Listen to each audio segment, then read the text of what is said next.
Break के बाद एक बार फिर न्यूज 7 हिंदी में खबरों का सिलसिला लगातार बड़ी खबरें रुक करते हैं। लखनऊ के केजीएमयू में महिला डॉक्टर से कथित यौन शोषण के मामले में बड़ा घटनाक्रम सामने आया है।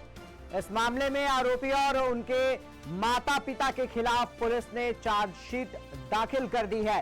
प्रकरण सामने आने के बाद से मेडिकल जगत और शहर में चर्चा तेज है। चौक पुलिस ने करीब 800 पन्नों की विस्तृत चार्जशीट अदालत में पेश की। पुलिस के अनुसार जांच के दौरान कई दस्तावेजी और तकनीकी साक्ष्य भी जुटाए गए, जिन्हें आरोप पत्र का हिस्सा बनाया गया। आरोप पत्र में दुष्कर्म, जबरन गर्भपात और अवैध धर्मांतरण जैसे गंभीर आरोपों का उल्लेख भी किया गया है। तो पुलिस का कहना है कि यह आरोप पीड़िता की शिकायत और जांच में सामने आए तथ्यों के आधार पर शामिल किए गए हैं। तो बड़ी खबर है लखनऊ से, गर्भपात और धर्मांतरण को लेकर के दो पीड़िताओं के बयान जो हैं वो शामिल हो गए हैं। जबरन गर्भपात और अवैध धर्मांतरण जैसे गंभीर आरोपों का उल्लेख भी किया गया है। तो केजीएमयू में महिला डॉक्टर से यौन शोषण का मामला है। बड़ी खबर है, चार्जशीट अदालत में पेश की गई है। तो चौक पुलिस ने करीब 800 पन्नों की विस्तृत चार्जशीट जो है वो अदालत में पेश की है। पुलिस के अनुसार जांच के दौरान कई दस्तावेजी और तकनीकी साक्ष्य भी जुटाए गए हैं, जिन्हें आरोप पत्र का हिस्सा बताया गया है। तो आरोप पत्र में दुष्कर्म की घटना, जबरन गर्भपात और अवैध धर्मांतरण जैसे गंभीर आरोपों का भी उल्लेख किया गया है। एक और बड़ी खबर है, रुक करते हैं। 5 लाख के इनामी राशिद नसीम को दुबई में गिरफ्तार कर लिया गया। लंबे समय से फरार चल रहे राशिद की गिरफ्तारी को जांच एजेंसियों की बड़ी कामयाबी माना जा रहा है। उनके खिलाफ देश भर में ठगी और आर्थिक अपराध के गंभीर आरोप दर्ज है। जानकारी के मुताबिक दुबई पुलिस ने राशिद नसीम को चेक बाउंस के एक मामले में गिरफ्तार किया। साथ ही वीजा एक्सपायर होने के बाद यूएई में अवैध रूप से ठहरने का मामला भी सामने आया है। इसके बाद उस पर कानूनी शिकंजा कस दिया गया है। राशिद नसीम की गिरफ्तारी के बाद उत्तर प्रदेश की आर्थिक अपराध शाखा यानी ईओडब्ल्यू और प्रवर्तन निदेशालय यानी ईडी ने उसके प्रत्यर्पण की प्रक्रिया को तेज कर दी है। तो भारतीय एजेंसियां उसे भारत लाकर पूछताछ करना चाहती हैं, ताकि निवेशकों से हुई कथित ठगी के पूरे नेटवर्क का खुलासा हो सके। शाइन सिटी पर देश के अलग अलग राज्यों में करीब 554 मुकदमे भी दर्ज बताए जा रहे हैं। तो यूपी ईओ और ईडी ने प्रत्यार्पण मांगा है। एक और बड़ी खबर है, रुक करते टैरिफ को लेकर सुप्रीम कोर्ट के हालिया फैसले के बाद अमेरिका की सियासत में हलचल तेज हो गई। अदालत के निर्णय को लेकर राजनीतिक प्रक्रियाएं सामने आने लगी हैं और इसे व्यापार नीति से जुड़ा अहम फैसला माना जा रहा है। अमेरिका के पूर्व राष्ट्रपति ने सुप्रीम कोर्ट के इस फैसले पर नाराजगी जताई है। उन्होंने कहा कि यह फैसला अमेरिकी व्यापार हितों के खिलाफ है और इससे देश की आर्थिक रणनीति प्रभावित हो सकती है।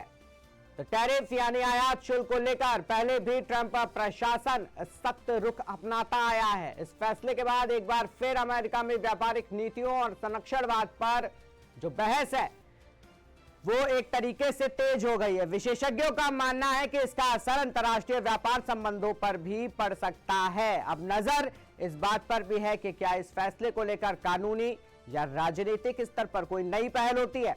अगर पुनर्विचार याचिका दायर की जाती है तो यह मामला एक बार फिर अदालत और राजनीतिक मंचों पर चर्चा का केंद्र बन सकता है।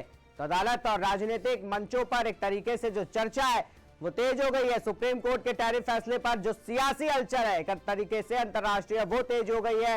ट्रंप ने नाराजगी भी जाहिर की है। टैरिफ नीति पर दोबारा बहस को लेकर के बात जो है वो छिड़ गई है। पुनर्विचार की भी संभावना जताई जा रही है।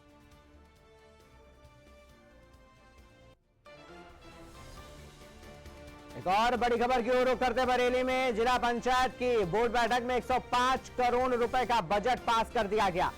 बजट पारित होते ही विकास योजनाओं को लेकर नई उम्मीदें जग गई हैं। बैठक में विभिन्न विभागों के प्रस्तावों पर चर्चा के बाद सर्वसम्मति से बजट को मंजूरी दी गई। बैठक के दौरान जिला पंचायत सदस्यों ने अधिकारियों को जमकर घेरा। सदस्यों ने विकास कार्यों की धीमी रफ्तार और जमीनी स्तर पर आ रही समस्याओं को लेकर तीखे सवाल भी उठाए हैं। साथ ही साथ अधिकारियों से जवाब भी तलब किया और साथ ही कई मुद्दों पर स्पष्टीकरण भी मांगा गया। तो बोर्ड बैठक में सड़क निर्माण, राशन कार्ड वितरण और उर्वरक की उपलब्धता जैसे प्रमुख जो मुद्दे थे वो उठाए गए। जनप्रतिनिधियों ने गरीब क्षेत्रों में खराब सड़कों और खाद की किल्लत को लेकर चिंता जताई और त्वरित समाधान की मांग भी की है। वहीं बैठक में क्षेत्र के सांसद, एमएलसी, विधायक और मुख्य विकास अधिकारी समेत कई वरिष्ठ अधिकारी भी मौजूद दिखाई दिए और साथ ही साथ जनप्रतिनिधियों की मौजूदगी में विकास कार्यों की प्राथमिकताओं और आगामी योजनाओं पर भी विस्तार से चर्चा की गई। तो बरेली में 105 करोड़ की जिला पंचायत बजट जो है वो पास कर दिया गया है, जिसके बाद सदस्यों ने अधिकारियों को घेरा है और सड़क, राशन कार्ड और उर्वरक जो एक तरीके से मुद्दा है उसे तेजी से उठाया गया है।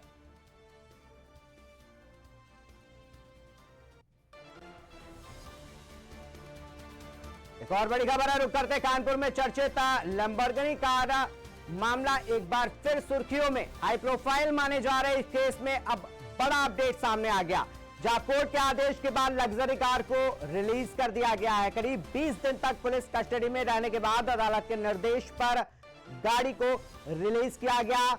आवश्यक कानूनी प्रक्रिया पूरी होने और दस्तावेजों की जांच के बाद कोर्ट ने वाहन सुपुर्द करने का आदेश दिया। इस मामले में आरोपी शिवम मिश्रा फिलहाल जमानत पर है। केस को लेकर पहले भी काफी चर्चा रही है और अब वाहन की रिहाई के बाद एक बार फिर यह मामला सुर्खियों में आ गया है। बताया जा रहा है कि करीब 12 करोड़ रुपए कीमत की इस लग्जरी कार को रिलीज कराने के लिए 8 करोड़ रुपए का बॉन्ड प्रस्तुत किया गया। दस्तावेज जमा होने के बाद ही अदालत ने वाहन रिलीज करने का आदेश पारित किया।